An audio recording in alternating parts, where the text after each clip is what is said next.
Hey kids, this is Ivan. How you doing? Are you a splitter or a lumper?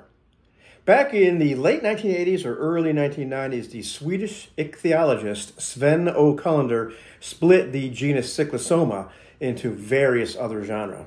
He was a splitter. This is really going to be a role-playing game video, I promise. But that's an interesting question when you look at various models of how we explain things or how we categorize things. And role-playing games are no different. Quite recently, I made a video talking about the karma, drama, fortune model of figuring out how you decide something happens.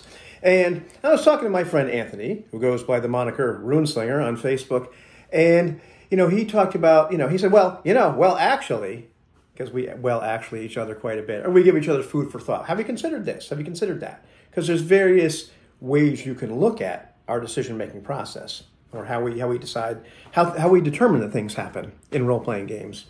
And he said, there's another way to look at that.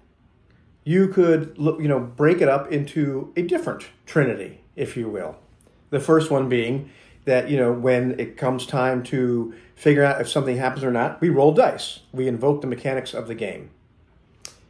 There's other times that we decide what happens. And he suggested the idea of lumping a little bit and putting those ideas of karma, which is not the best name. I mean, I like to look at it sometimes and say, well, what the heck do you think was going to happen? Based on all the information we get. It's probably a better name for it, but it doesn't roll off the tongue as well. And making decisions for dramatic reasons instead. But he said, we can lump those together and just say, okay, well, we've got roll, we've got decide. We decide what happens. Game master, player, doesn't really make a difference. That's another way to determine the outcome of an event. And he said, the third one, which that other model didn't take into consideration, was we could purchase. We can buy it. There's various games that use some kind of meta currency, which we earn in all kinds of different ways, which allow us to buy success or to purchase a particular series of events.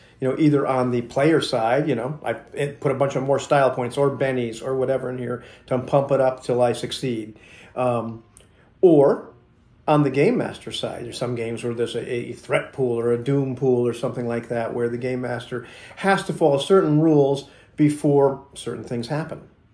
And so we buy the results of things, or we buy the events that happen, what happens. So that's a cool, interesting alternative model, a way to look at it. Bit of a lumpy model, but now we can roll dice, we can roll, we can decide, or we can purchase.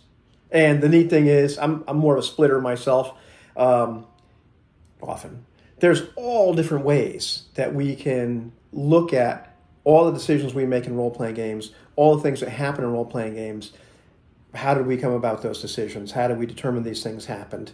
What were our thought processes? What were our procedural processes? And so hopefully I'll talk more about that in the future, because to me, it's a really interesting and really juicy topic.